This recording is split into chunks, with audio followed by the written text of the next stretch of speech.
Salut à tous, 6e manche de l'IRC 2012. Après l'Italie, nous retournons dans le nord de l'Europe, direction la Belgique pour le très célèbre rallye d'Ypres. 18 spéciales sont au programme, 6 sur la première journée et 12 sur la deuxième journée pour ce fameux rallye d'Ypres, caractérisé par de très longues lignes droites sur le tarmac. Le bitume belge, ça va très très vite et quelques virages extrêmement compliqués à négocier. C'est ce que l'on va voir durant cette deuxième journée de compétition. Tous partent à l'assaut de la Belgique.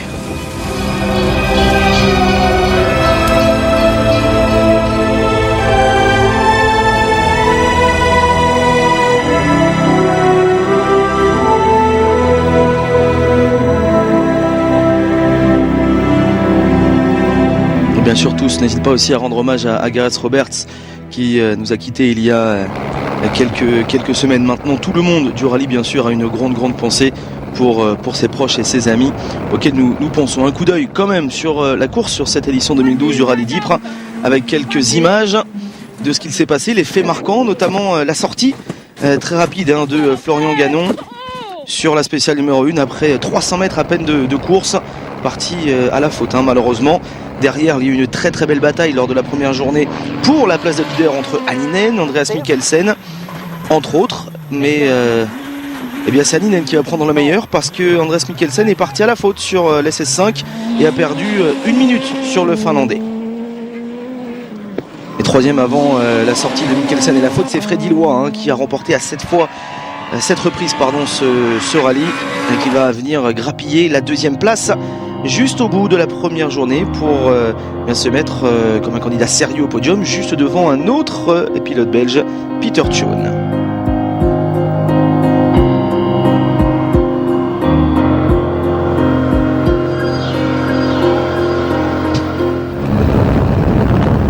On attaque la deuxième journée sur ce rallye d'Ypres avec des conditions sèches pour le coup d'envoi de cette deuxième journée de compétition avec la spéciale numéro 7 direction Heuvelland pour 26 km 750. C'est une des spéciales, une des étapes les plus longues de cette deuxième journée avec de très longues lignes droites et des virages extrêmement serrés. Il faudra faire très attention pour ne pas partir à la faute. C'est parti avec le Finlandais Juhaninen qui ouvre la voie.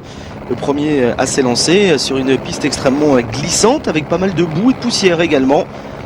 Le leader durant la nuit qui est chassé aussi par Freddy Loy, le Belge sur sa Peugeot 207 qui a remporté ce rallye d'Ypres à 7 reprises, qui le connaît donc par cœur, qui en connaît les moindres recoins.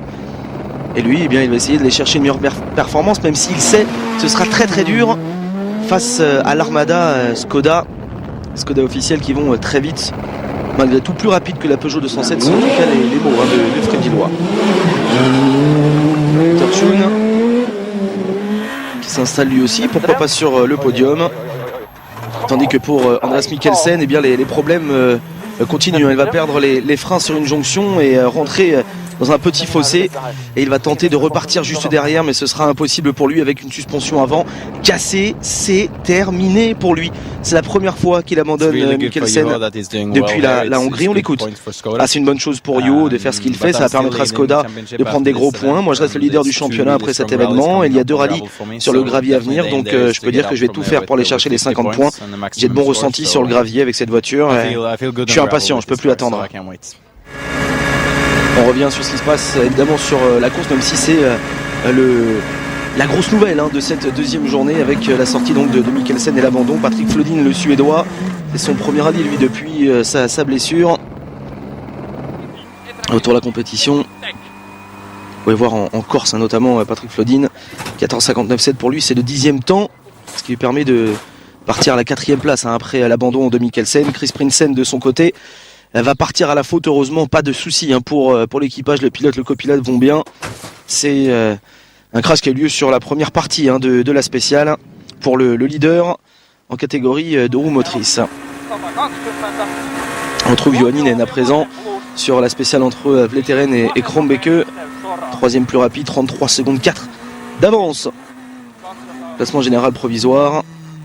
Et il a dit qu'il arrêtait de pousser, d'aller chercher un maximum de vitesse après la spéciale numéro 7. Il contrôle donc, mais il maintient un bon écart avec ses poursuivants directs.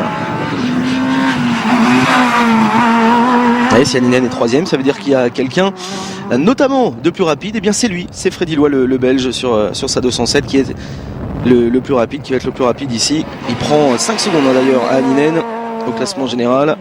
Et il garde la deuxième place évidemment derrière le Finlandais. Et il a dit après l'arrivée sur la spéciale qu'il ne pouvait être plus rapide. Il faut voir maintenant comment les Skoda se comportent pour voir si Loy peut espérer mieux que garder sa place sur le podium. Spéciale numéro 9, direction Watou, départ peu avant midi. Une spéciale qui a lieu, un départ de spéciale qui a lieu 100 mètres à peine après l'arrivée de la numéro 8. Spéciale un petit peu plus courte, avec beaucoup de fossés, beaucoup de petits sauts, de la boue et de grosses courbes à récupérer, à prendre. Et parfois ça se passe bien, parfois un petit peu moins. C'est parti pour Johan Anninen, avec beaucoup de jonctions, avec un grip différent selon les virages. Et une difficulté pour lui pour garder le rythme. Il va perdre du temps, notamment sur un Freddy Loy qui lui cravache énormément. Pour revenir, il est quasiment à chaque fois à la limite.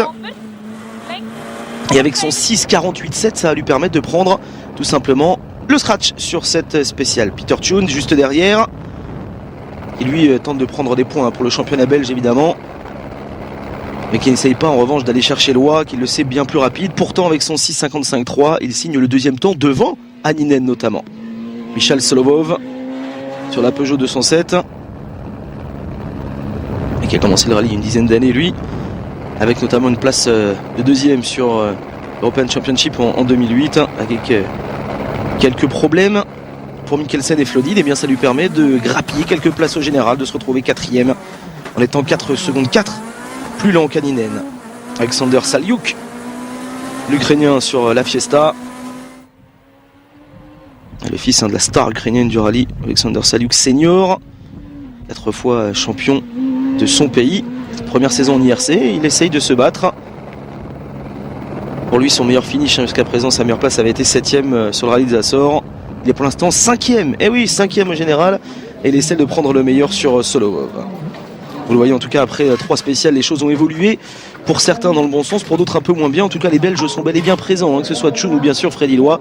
Mais c'est bien Johan Anninen qui continue de dominer de la tête et des épaules ce rallye d'Ypres, qu'il maîtrise pour l'instant à la perfection. Maintenant, il reste à savoir si Freddy Loy est capable d'aller chercher mieux. On l'écoute. Il y a quelques spéciales encore très rapides comme Heuveland. Je connais la vitesse max des Skoda. Je sais que c'est un peu différent de nous. Au moins, je continue de me battre, d'essayer de leur mettre la pression. Et si je peux garder une avance de 15, 20 ou 30 secondes, alors je continuerai à pousser un maximum jusqu'au bout. Ensuite, personne ne peut savoir ce qui peut véritablement se passer.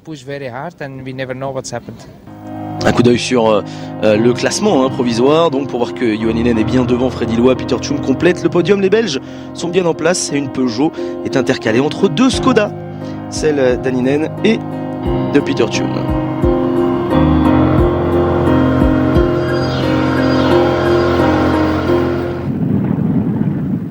On attaque avec la spéciale numéro 10 dans le sud d'Ypres, là où est parti ce rallye, là où va se conclure aussi ce rallye dans la ville d'Ypres.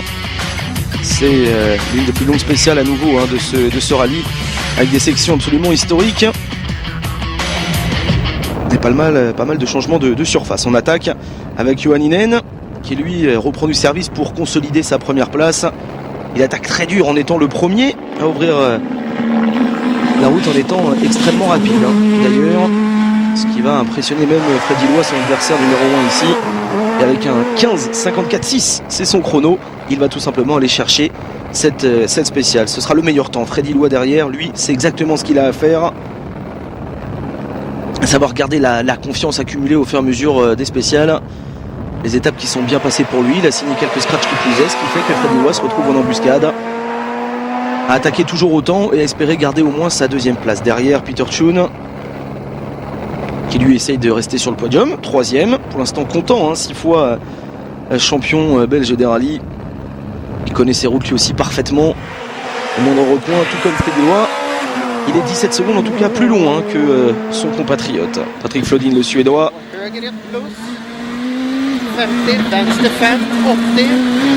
Du côté de chez Flodin, on a dû, du côté du team de Peter Solberg Engineering Team, de retour au parc d'assistance, on a dû travailler un petit peu sur la direction. Et c'est bien mieux maintenant pour lui. C'est le 4e temps le plus rapide sur cette spéciale 6e au général jusqu'à présent. Solovov. 5e temps de cette spéciale numéro 10. Ce qui permet de maintenir sa 4e place au général. Alexander Saliuk. Pas forcément une très bonne spéciale pour lui. Avec quelques petites erreurs, quelques petites maladresses, il va perdre du temps. Simplement le 7e temps ici. 17 secondes derrière Flodin. Il perd encore un petit peu de temps. On attaque à présent avec les spéciales 11 et 12 que l'on assemble pour vous. Pourquoi ? Parce que nous sommes sur le sol français. Et oui, du côté de l'île de Roubaix notamment. Le passage par l'île Métropole pour une spéciale extrêmement courte. La Mickey Mouse Stage. 1 km 880 à peine. Juhaninen, encore une fois le plus rapide.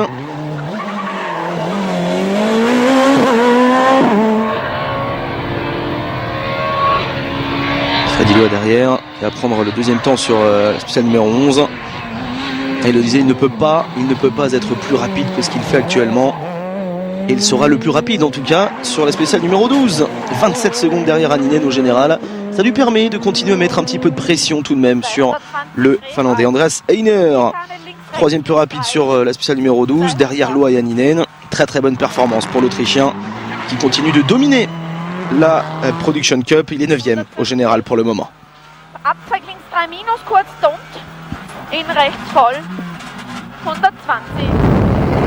La spéciale numéro 13 à présent, avec beaucoup de changements de surface là aussi. Un saut et des water splash. À savoir des passages dans l'eau. Toujours extrêmement impressionnant pour les images, pour les spectateurs, les photographes. Et voici ce saut que vient de franchir Juhaninen. Après cette très longue boucle. Et continue de dominer ce rallye. Encore une fois, il reste concerné par son objectif numéro 1. Rester devant et ne pas perdre de temps. Garder un écart suffisant sur Freddy Loa, qui lui est au maximum de l'attaque pour mettre la pression sur Anninen. Et il va lui mettre l'impression puisqu'il va perdre, tenez-vous bien, un petit 10e ici à peine sur Juhaninen. Peter Schoen.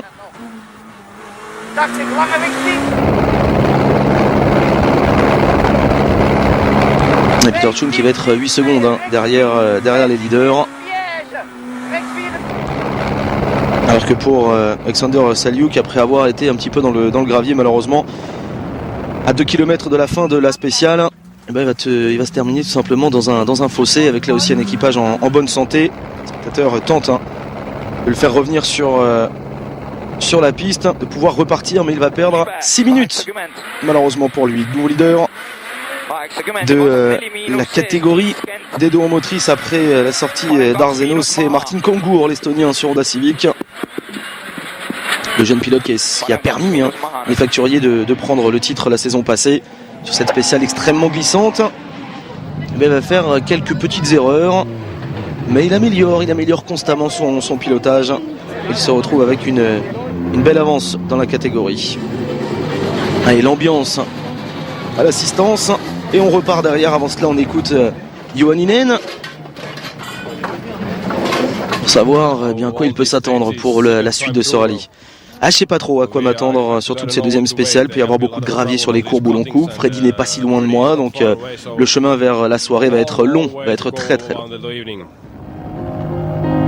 Un coup d'œil sur le classement provisoire, inchangé ou presque, à part les chronos évidemment. Anninen devant la paire belge, Loa et Schoen, 2e et 3e. Découvrez la suite et fin de ce top 10.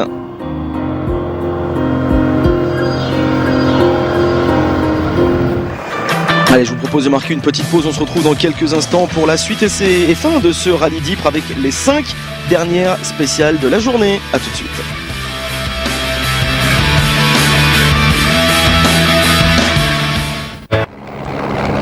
Nous sommes de retour en Belgique du côté de Veland pour la 14e spéciale de ce rallye. C'est la deuxième boucle du côté de Veland, la deuxième spéciale la plus longue de cet événement.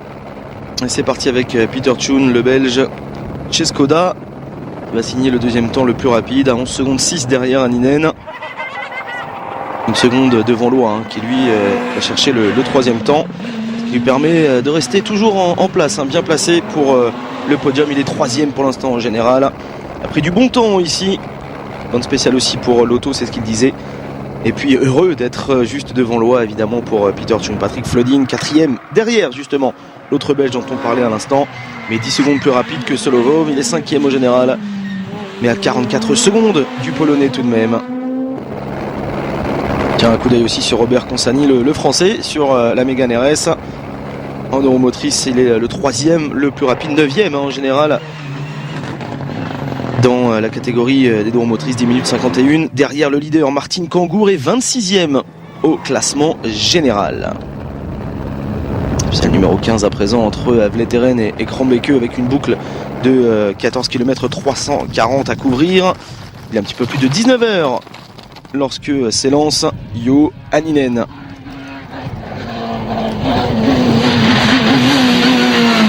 Avec quelques passages toujours prestigieux bien sûr, notamment autour de l'abbaye Saint-Sixtus.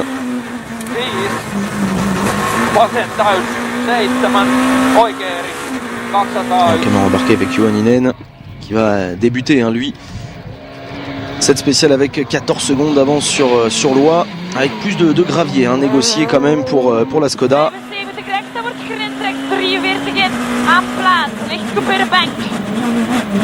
Et on pense, quand on voit les chronos, que Freddy Loa commence à être plus rapide sur le gravier que la Skoda, puisqu'il va battre même Hänninen avec 1 seconde 4. L'écart entre le leader et son poursuivant, 38 secondes 6 pour être précis. Peter Tune, après cette spéciale, dans un style typique pour le Belge. Normal, pas de problème pour lui. 3e temps le plus rapide de la spéciale et il garde évidemment sa place sur le podium. Watu numéro 2 à présent pour Hänninen. Là aussi avec un start qui se fait juste après le finish de la spéciale précédente. 11e fois meilleur temps sur ce rallye à l'occasion d'une spéciale pour Juho Hänninen. Quasiment 40 secondes d'avance sur Loa. Il a été plus performant, plus rapide que sur la première boucle. Et il continue à creuser l'écart en ce qui concerne sa position pour le finish, pour aller chercher la victoire sur ce rallye. Andreas Seigner, l'Autrichien, 6e plus rapide et leader de la production, 7e au général. Et un très très bon rallye dans l'ensemble pour le binôme autrichien. On a beaucoup parlé des Belges, un petit peu moins de Bob Kohlsoul. Il a été 10e ici, le plus rapide. Et il est 2e sur la production, 1 minute 37 derrière Heiner. Et 10e quand même au général, s'il vous plaît.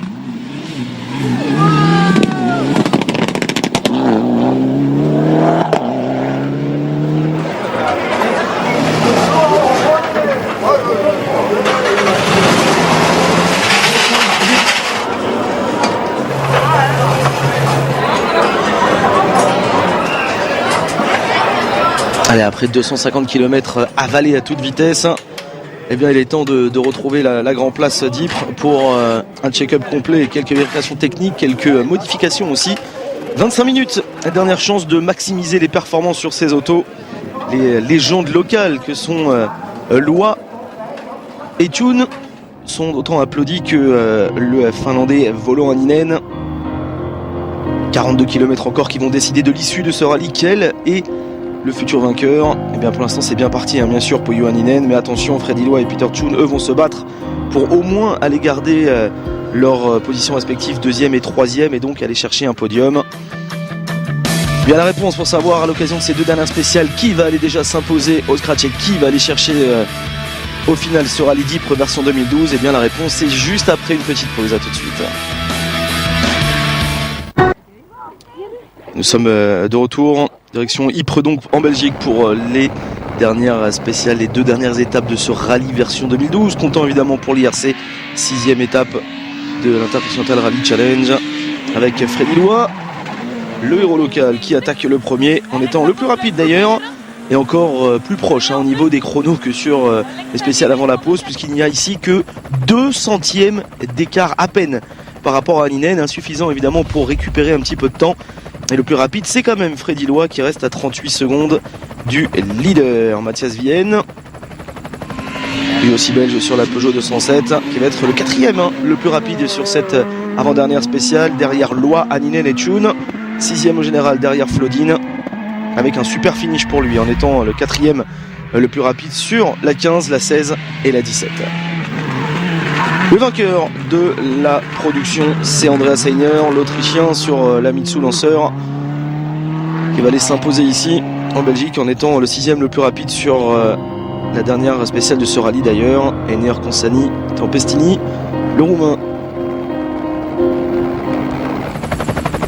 pour le podium.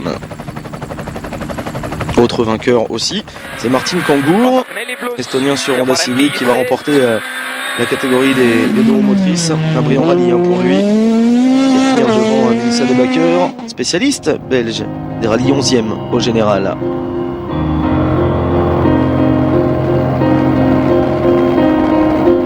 Un coup d'œil pour voir que Kangur revient sur Hunt du côté des constructeurs Renault devant Honda, M-Sport et Peugeot. Allez, on attaque nous avec bien le grand finish. 13 km 390 à couvrir. Le soleil a commencé à bien se cacher du côté d'Ypres. Il faut revenir vers le centre-ville. C'est ce que fait Juhaninen en essayant d'être le plus rapide possible. Et il va le faire justement en étant le vainqueur de la dernière spéciale du jour. Ça fait quand même 12. 12 au final pour lui. Aucune erreur. Deuxième IRC de la saison et 10e victoire dans sa carrière en IRC. Freddy Loy, qui finit fort également. 750.8 pour Freddy Loy que l'on écoute. La combinaison Skoda-Yuo, Skoda, c'est un peu trop rapide pour moi, spécialement sur quelques étapes. Il a pris beaucoup de temps. Donc à la fin de l'histoire, on peut s'estimer heureux d'être là où on est. Peter Tune. Le meilleur des autres, j'ai envie de dire, après le mini-championnat entre Loy et Hänninen, c'était lui le plus rapide. Il prend évidemment la 3e place sur le podium. La poignée de main chaleureuse entre les deux Belges. C'est un très bon week-end pour nous, pas d'erreur, avec un petit peu compliqué de temps en temps. La S2000 en tout cas, ce n'est pas la voiture que je préfère, a-t-il dit Peter Tune. Michal Solovov, le Polonais, qui a terminé lui 4e. Forcément heureux après ce rallye d'Ypres. Il avait pris la 3e place la saison passée. Patrick Flodin, excellent temps sur cette spéciale puisqu'il va signer le 2e chrono 7:46.6, qui a fait un gros retour après donc on disait sa blessure. Le voici assez impressionnant sur son premier rallye d'Ypres. Il est là en 5e position.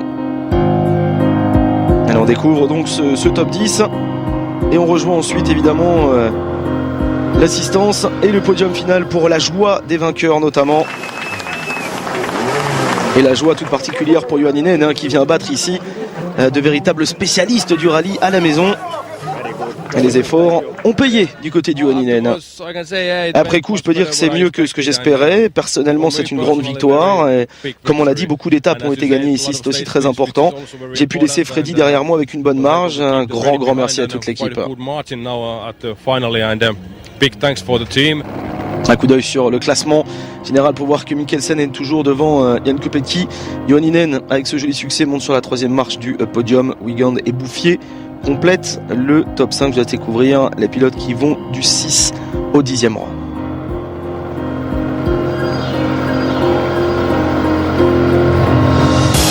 Du côté des constructeurs, Skoda prend une confortable avance sur Peugeot, 249 points. Quasiment 100 de plus que l'équipage français. M-Sport complète le podium juste devant Renault. Allez, on termine avec le trophée, le Colin McRae Flat Out Trophy qui revient ici à Juhaninen, et c'est plutôt logique tant le Finlandais a été impressionnant en attaquant constamment, en étant très à l'aise dans les parties sinueuses, terre, gravier, que sur l'asphalte. Bravo au Finlandais qui a mérité ce titre du Colin McRae Flat Out Trophy. Le podium, on se quitte avec ce podium, cette joie évidemment pour les différents vainqueurs des différentes catégories. Hänninen, Loy et Tune montent donc sur le podium de ce rallye d'Ypres. C'est terminé en tout cas pour ce 48e rallye d'Ypres de l'histoire. On a vécu d'une très belle manche pour ce 6e rendez-vous de l'IRC 2012. On se retrouve très vite, c'est-à-dire dès le rallye de San Marin, à suivre toujours sur Eurosport. Bonne nuit, salut.